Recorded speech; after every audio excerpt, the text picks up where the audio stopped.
जय हिंद बच्चों, current affair की क्लास में आप लोगों का स्वागत है। आज का जो टॉपिक है उसका नाम है पोस्टल बैलेट। हिंदी में इसे डाक मतदान कहते हैं। चलिए स्टार्ट करते हैं। रिसेंटली ये एक न्यूज आई कि इलेक्शन कमीशन ऑफ इंडिया ने जिनकी एज जो है 65 साल से ऊपर है, यानी जो सीनियर सिटीजन्स हैं, उन्हें अब जो है बूथ पर जाकर वोट नहीं देना होगा, क्योंकि कोविड-19 की वजह से उनकी हेल्थ पर इसका ज़्यादा खतरा है। तो इस खतरे को देखते हुए जो लोग 65 साल से ऊपर हैं उन्हें पोस्टल बैलेट की व्यवस्था जो है दी गई, ताकि वो जो है घर बैठे ही मतदान कर सकें। पहले ये व्यवस्था जो है जो 80 साल से ऊपर के लोग, जो बुजुर्ग थे, उनके लिए थी, या जो डिसेबल लोग थे उनके लिए थी। लेकिन अब जो है इसे 80 साल से घटाकर कितना कर दिया गया, 65 इयर्स कर दिया गया। तो अब हम इस टॉपिक को डिटेल में डिस्कस करते हैं कि पोस्टल बैलेट आखिर होता क्या है। चलिए, तो सवाल यह है कि पोस्टल बैलेट क्या है। तो पोस्टल बैलेट में क्या होता है कि जो पोस्टल बैलेट के जो पेपर जो हैं वो इलेक्टोरेट्स जो इसको यूज करते हैं उनको इलेक्शन कमीशन जो है वो भिजवाता है, और उस बैलेट पर जो है अपने मनपसंद का जो है वो मतदान कर कर अपने मनपसंद के व्यक्ति को वोट देकर जो है उस बैलेट पेपर को जो मतदाता है वो वापस भेज देते हैं। तो इस तरीके से ये पोस्टल वोटिंग जो है संपन्न होती है, जिसे हम डाक मतदान कहते हैं। अभी इसी डाक मतदान का एक नया वर्जन जो है निकल कर आया है, जिसका नाम है electronically transmitted postal ballot papers, यानी ETPB। इसमें क्या होता है कि जो बैलेट पेपर्स हैं वो मतदाता को डाक के द्वारा ना भेजकर, बाय पोस्ट ना भेजकर, उन्हें इलेक्ट्रॉनिकली जो है भेजा जाता है, और उसका प्रिंट आउट निकालकर अपने प्रेफरेंस से, अपने प्राथमिकता के अनुसार अपने मनपसंद के कैंडिडेट को वोट देने के बाद वो उस बैलेट पेपर को वापस पोस्ट से जो है बाय डाक जो है वो भेज देते हैं। और जब मतगणना होती है, वोटिंग्स जो वोट्स की काउंटिंग होती है, तब सबसे पहले इन्हीं पोस्टल बैलेट्स को जो है काउंट किया जाता है। अब सवाल ये उठता है कि कौन इस पोस्टल बैलेट के लिए जो है वो एलिजिबल है, पोस्टल वोटर कौन कौन हो सकते हैं। तो जो केंद्र सरकार के, संघ सरकार के जो आर्म फोर्स है, जैसे उसमें आर्मी, एयरफोर्स, नेवी, इनके अलावा जो सेंट्रल पुलिस फोर्स हैं, जैसे CRPF, ITBP, BSF, तो इस तरह के जो सेंट्रल पुलिस फोर्स हैं वो भी जो है पोस्टल वोटर्स बनने के लिए जो है, पोस्टल बैलेट करने के लिए जो है, पोस्टल वोटिंग करने के लिए जो है वो क्या होते हैं, एलिजिबल होते हैं। इसके साथ साथ जो स्टेट पुलिस है वो भी इस पोस्टल बैलेट के लिए जो है एलिजिबल होते हैं। और इन चीज़ों के साथ साथ जो ये आर्म फोर्सेस हैं, जो सेंट्रल पुलिस फोर्सेस हैं, जो स्टेट पुलिस हैं, इनकी वाइफ्स भी जो हैं, इनकी पत्नियां भी जो हैं, वो पोस्टल बैलेट के लिए एलिजिबल होती हैं।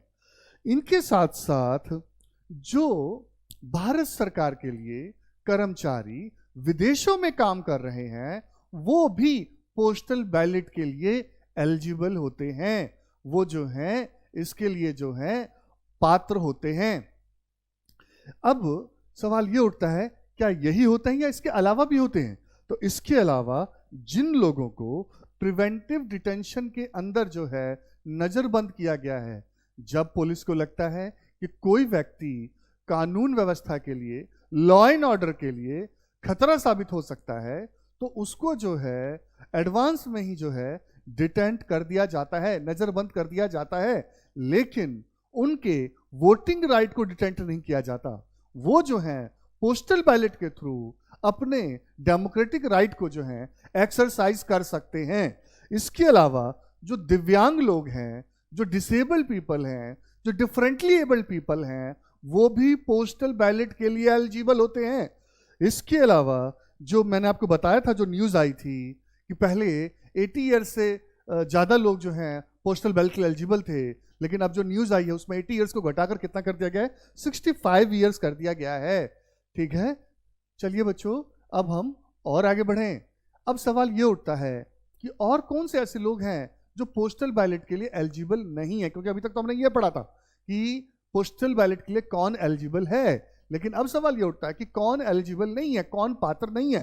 तो प्रिजनर्स जो हैं वो पोस्टल बैलेट के लिए पात्र नहीं होते हैं। इसके अलावा जो सर्विस वोटर हैं, इसके बारे में हम आगे पढ़ेंगे, जो आर्म फोर्स में जो लोग काम कर रहे हैं, जो सेंट्रल पुलिस फोर्स में काम कर रहे हैं, जो स्टेट पुलिस में जो काम कर रहे हैं, उन्हें क्या कहा जाता है, सर्विस वोटर कहा जाता है। उनकी वाइफ्स तो जो हैं पोस्टल बैलेट के लिए एलिजिबल होती हैं, लेकिन उनके सन, डॉटर, रिलेटिव्स, सर्वेंट जो हैं, ये सभी पोस्टल बैलेट के लिए एलिजिबल नहीं होते हैं।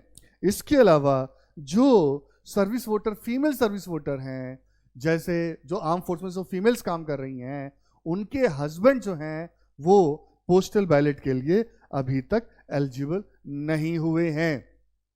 तो मैं उम्मीद करता हूं आपको ये बात समझ में आई होगी कि पोस्टल बैलेट के लिए कौन लोग एलिजिबल हैं और कौन लोग नहीं हैं। अब सवाल ये उठता है कि सर्विस वोटर किसे कहते हैं।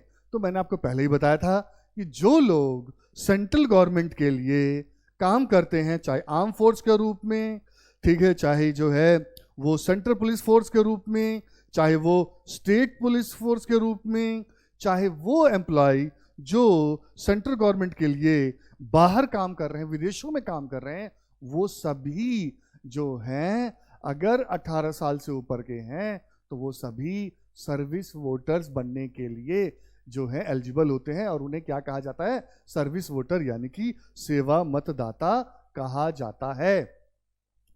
सेवा मतदाता जो हैं वो अपने वोट को जो है पोस्टल बैलेट और प्रॉक्सी वोटिंग के थ्रू जो है अपना मतदान या अपने वोटिंग राइट को एक्सरसाइज कर सकते हैं।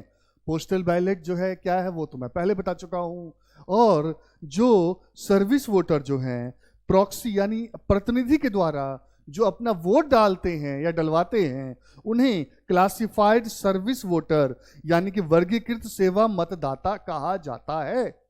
ठीक है बच्चों, तो समझने वाली बात यह है कि कोई भी व्यक्ति जो है जो अपने मूल स्थान पर है वो एक साथ सर्विस वोटर और जनरल वोटर यानी कि सामान्य मतदाता और सेवा मतदाता के रूप में जो है वो अपने आप को एनरोल नहीं करवा सकता। वो एक टाइम पर या तो सेवा मतदाता हो सकता है या फिर जो है आम मतदाता हो सकता है।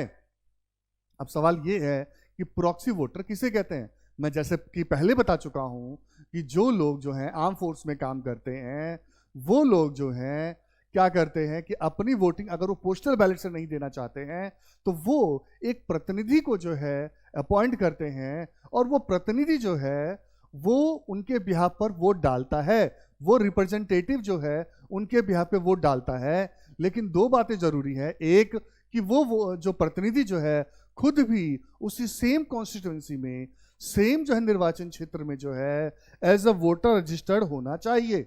तो बच्चों इस तरह से आपको जो है पोस्टल बैलेट, सर्विस वोटर और प्रॉक्सी वोटर का जो कॉन्सेप्ट है मैं उम्मीद करता हूं कि आपको समझ में आया होगा।